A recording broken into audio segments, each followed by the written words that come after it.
Hello, you wonderful people, and welcome to another episode of Crime Centric. This being a show where it's about crime dramas that I watch. For today's episode, I'm going to talk about the latest episode of Big Sky. A lot of interesting things went down in this episode, so let's break it down.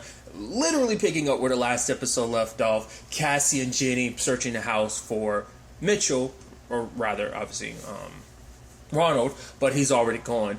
What was really, I thought was interesting is Cassie goes into that room and it's like she's got the gun ready and it's like there's that shadow and I'm like, oh, is she just seeing Rick everywhere? I was like, oh, that's bad. But then she turns it on and it ends up being like a cardboard cutout. But it's still just that moment of just kind of like staring at his face. It just kind of brought it all back of what she did, and it's still haunting her. But it's like now, obviously the police getting involved.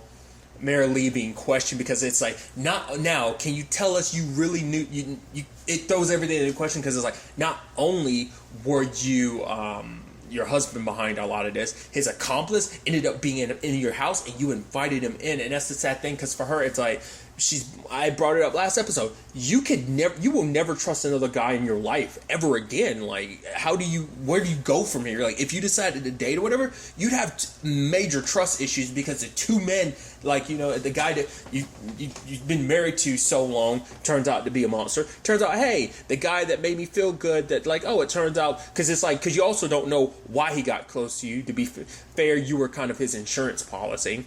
But there was even this interesting moment, like when he was driving away, that Merilee calls him, and he's smashing up his phone because it's like, oh, like he doesn't want anyone tracing him. But part of me wonders, was there some level where he did kind of actually like her?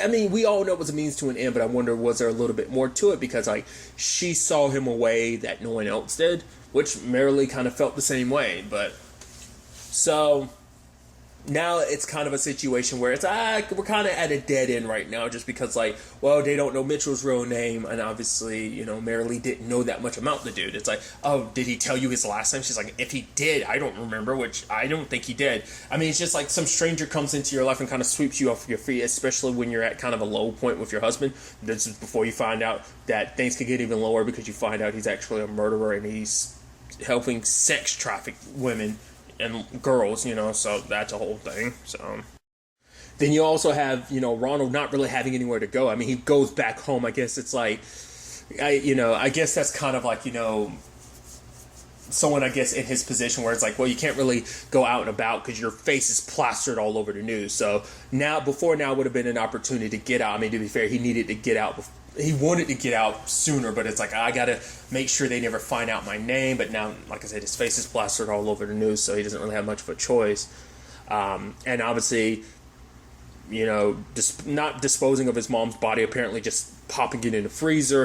It's obviously making him, he was never the most well-adjusted person. Now it's even worse. Like, you can definitely tell, like, I'm sure they put makeup on him, but the actor, like, has got kind of like he almost kind of got like baggy eyes, because it looks like he's probably not sleeping, like he's cleaning the dishes, and he's mimicking his mom being like, oh, filth, and we keep a clean house, Ronald. And it's like, oh, once again, some Norman Bates shit to a certain extent. So it's like, man, you are losing it. Very deranged at this point in time. And there's also what threw me for a loop. I was wondering where they were going to go with this, was that little kid Eric, which I know, just saw that kid in the TV show, well, the short-lived TV show Next. I was like, hey, that's interesting.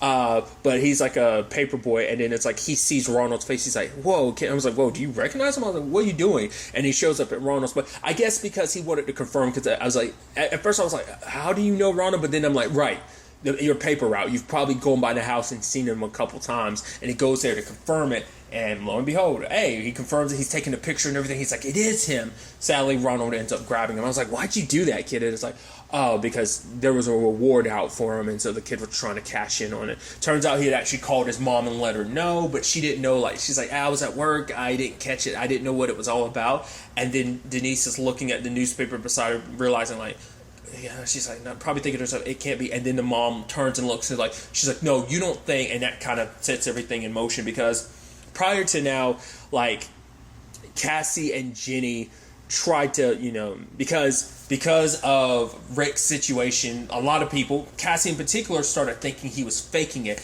And because of his condition, Tubb was saying, like, hey, like,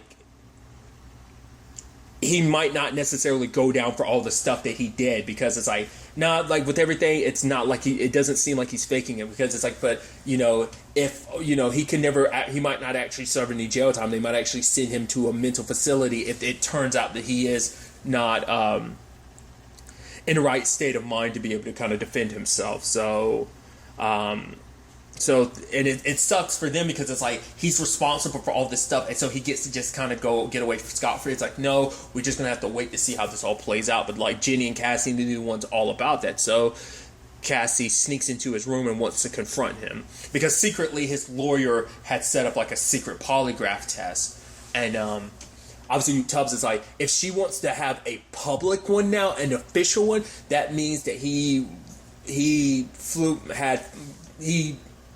God, what am I trying to say? He did well on the polygraph test, as we were saying. So it's like, for her, she wants to have it more official now, so that now it's like everything won't work. Because even Cassie was chewing her out, like, are you really okay with, like, representing this guy, all the things he's done? It's like, but it's like, you doing your job, I'm doing mine. And then Cassie kind of gives her a look. She's like, that look. A lot of people give me that look. It's. I mean, you always kind of feel bad, because like, lawyers always get that rap. I mean, in particular, like lawyers that defend like terrible people. It's like everyone legally has the right to proper representation, but it's like she's kind of going a little above and beyond, probably like a typical lawyer would. I mean, to be fair, it's all about winning for her. So, she made a promise to Merilee of like, hey, I'm going to give him the best. No matter how complicated the situation is, I'm going to give your husband the best defense possible. So it's a situation where it's like, you're glad that a system's like that in place, but at the same time, it's like, because it can be working in someone who doesn't deserve it, like, it can work in their favor. So there's that part of it where you're just kind of like, especially when you watch TV shows where you're like, oh, the bad guy's getting representation. Screw it, you know. And it's, you know, especially for Cassie, because she's even asking the doctor for information. He's like, dude, if I give you any information, that lady's going to come after me and my career. And it's like, oh, okay, she's like, this is your legacy. Do you really want to be the one known from basically helping a monster get better? It's like, what about the whole, you know, Hippocratic oath of do no harm? It's like, what do you want me to do? I mean, it's that complicated thing of like, he's trying to do his job without losing his job. She's doing her job, and Cassie's doing her job. It's just, you know, and I think that's probably the problem within itself of like, oh, everyone is just doing their job, and we're just kind of helping this guy just skate by it. But whatever the case may be, Cassie confronts him, saying all the stuff that she knows would trigger him. He's like, oh, she's like, you can call me Missy. He's like, oh, Missy. Yeah, when you don't know someone's name, you can just call her Missy and you're okay. And she's like, yeah, but some people don't like being called Missy. And it's just like, but it doesn't seem like it does anything. And then she's like, all right, squeeze my finger and count, 5. And she lists some options. And she's like, I think you'll most likely go with C, where it's like, you'll try to shoot me. And he was like, wait, what? And looking him in the eyes, like, even Cassie was like, Rick Legarski isn't in there anymore. Like, it doesn't make her feel any better, but it's just like, the man that's responsible for all this. It's like, I mean, what can you do? Like, he doesn't remember. It doesn't take away from what he did, but him not remembering, him not being in the best mental condition can work in his favor, where it's like, he can't necessarily stand trial for all this stuff. Jenny's not too happy about it, to the point later on she busts into the room and confronts him, because it's like, you killed my husband. You know, it's like, you should be able to just get away with all the terrible stuff that you did. Because even Penelope had that look on her face like, yeah, you know, you're defending like a shitty person, but it's still like, hey, it's my job.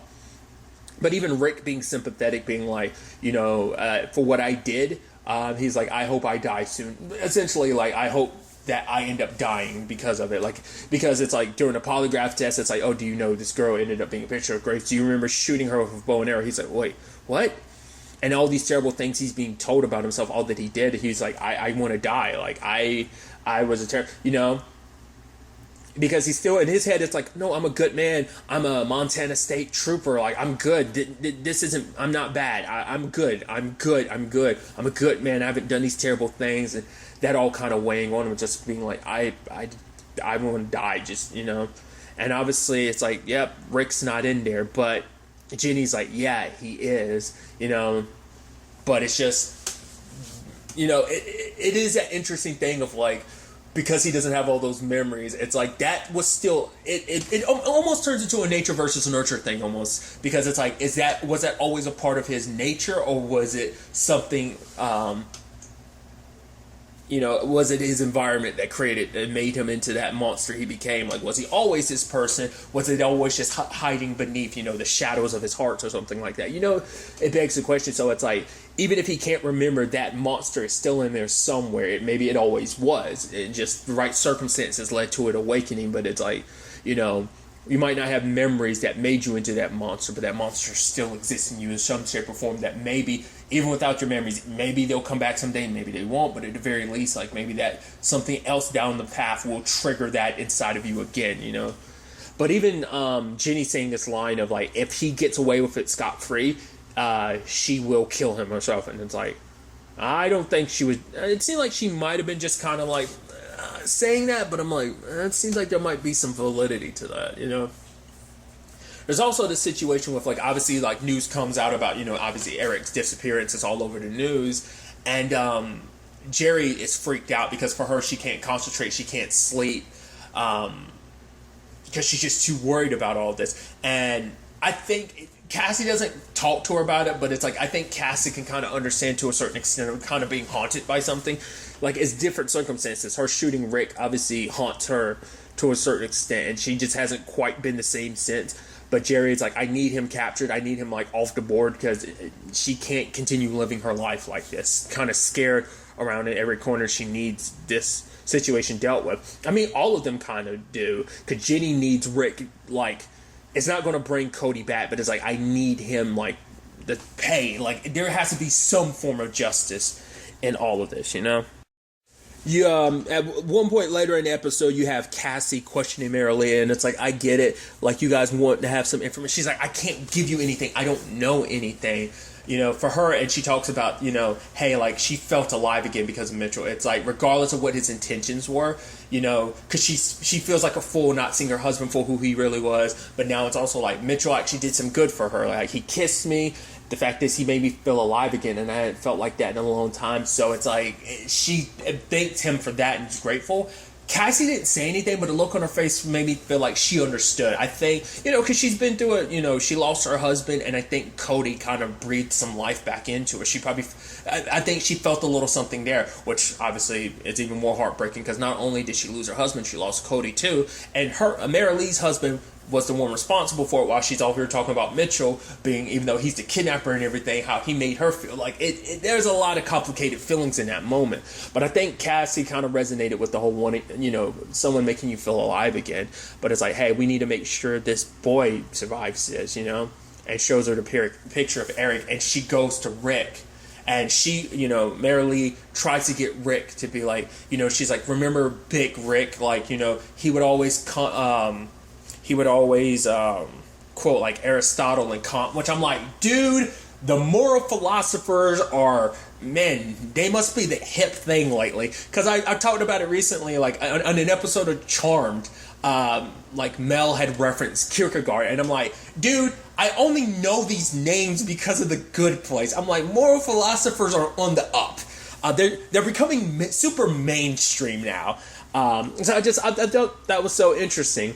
But no matter what she's saying, she can't quite reach him, because she's like, Big Rick was all about, humanity, and, being good and doing good. And it's like, this boy, we need you to remember anything about this guy, Mitchell, obviously Ronald. Like, we need you to remember anything, because to make sure this boy's okay. And he's like, I'm sorry, I don't remember, because she's like, that's why you became a Montana state trooper. But it's like, she can't reach him. But in that moment, as she was about to leave, his hands started, like, his fingers started tapping, and she's got this look on her face. I'm sure, like, I was wondering, like, if it's something that he did earlier in the season that you're latching, like, that could be, like in the thing of, like, she's noticing, like, wait, you're doing the tapping your fingers thing? That means either, like, I think it's kind of insinuating, like, she recognizes, like, that's something Rick does. And so maybe it's her being like, there's some part of him that does remember. Maybe it's kind of a stress response thing he does. So now it's begging the question, like, wait, I don't think he's faking it, but maybe like at some point his memory started coming back. It's all hitting him, and then she's kind of like Merilee's kind of picking up on like, oh yeah, there's something there. Like he's almost close to remembering, or it's kind of insinuating he might have been faking it this entire time. Maybe at some point it was real, but like I don't know. He could easily be playing a role because it's like, well, he might be like, hey, I am caught, but I can swing this in my favor. And maybe not, maybe he's keeping this from Penelope because if he's able to kind of fool her into believing everything. Because even, I think it was Cassie that was saying, like, maybe even the bullet where it is in his, like, where it hit his head, even if it's not him, even if it's not him faking it, you know, the bullet might have hit a part of her brain, or might be it might have been a spot where it's like it helps him with the whole lying to the polygraph thing. We'll kind of see, but it just, the fact is they focused on it, and that look on Merilee's face made me think like she recognized something in that moment, like there's some part of Rick still in there, like either he's close to remembering or he does remember, and she's like and in that moment she's realizing that he's potentially faking it. Well, you know, have to wait and see, but the other side of things, like I brought up earlier, Ronald is losing it, and kind of, you know, I forgot to bring it up earlier, but like when he was smashing stuff, what set him off is like not only is he cleaning the place, but on the news they're referring to him as depraved. It's like, I'm not depraved. He had his mom kind of referred to him as that, so I think that just sets him off even more. And so he's threatening the kid, being like, oh, like, I'll kill you. Well, I haven't decided what I'll do. And he's just kind of like, he's like, oh, you might need to scream if it makes you feel better. And he's screaming in the kid's face. He's like, see, I feel better. Then like that priest shows up. He's like, oh, have you seen your mother? Oh, really? Oh, her sister has cancer. I'm surprised she didn't talk to me about it. It's like, oh, normally this is the downer stuff is what you talked about. And it's like, oh, let me come in, Ronald, because your mom was talking about it. He's like, oh yeah, my career as a truck driver. It's like, no. And then later on, it turns out, oh, his mom was talking to this priest about, oh, his quote unquote depravities and stuff like that. And what's interesting though is like, I was like, this priest seems a little off. But then Ronald like has issues with it because it's like, oh, you don't remember? You tried to drown me when I was a little, and then it was like, he's like, it was a. The moment Ronald said that, I was like, oh, you mean baptize you? And then he was like, it was a baptism. It's like, no, I remember hearing my father say, hold him under a little longer. And he's like, and you did. And basically Ronald's kind of be like, I'm kind of a little effed up because I was deprived of oxygen in that moment. And maybe that kind of, it seemed like he was trying, I mean, I think that's Ronald's issue. He's trying to like point the finger at everyone else and be like, it's everyone else's fault. No one's seeing him for who he really was. You know, everyone's seeing him some other way. But part of me was wondering, I was like, is there going to be more of this priest or something? Are we going to get some revealed about him? Because it's just like, the way he's talking to Ronald, the way he's acting is weird. But it's like, oh, you know, you have Eric, like, scooting over, trying to, because I guess he figured, like, oh, maybe this doorway will lead me out of here, but ended up being a freezer. He sees Ronald's mom's body, and he screams. You had Ronald come down there to try and stop him from screaming, and then the father sees it, tries to make a run for it. Yo, that father was laying some hands on Ronald at one point, like had him against a wall, like going for some gut shots. I was like, yo! I mean, granted, it's like, it was most likely like fight or flight mode, you know, adrenaline flowing and stuff like that. Sadly, Ronald, I guess that was foreshadowing because Ronald ends up drowning him in the sink, so I guess it's kind of supposed to be, probably in Ronald's mind, it's poetic. So now Eric's seeing not only the dead body of Ronald's mom, but also the priest too. And it's like, oh, you're good. You're going to be good. You better be good, or you're going to end up dead. So I answer my questions. It's like, okay, I told my mom because I was trying to take your picture because I wanted the reward because I figured I knew you, but I didn't tell her your name or your address. But what was surprising is like that kid is a bit of a fighter because he pulls out like that staple gun, shoots him, and in that face he's like, yeah, I got more where that came from, and I got your stun gun. It's like, yo, look at this kid, which sets Ronald off even more to the point he's like about ready to, he's literally like spreading gas all over the place because he's planning on lighting it up. So hopefully, because I was about to say like, because they're slowly making their way through his route. But I mean, like I would assume it had to be someone from Ronald, like that Ronald has to be on his route for him to know Ronald's face for sure. So I think so. So I mean, granted, it's a race against time of whether or not they'll actually get to Ronald's place in time, but we'll see where all this ends up taking us going forward into the next episode. It's gonna be interesting. But really, that's all I want to talk about. Until the next time we meet, be happy, be safe, live life to the fullest, and enjoy it. Good day and goodbye.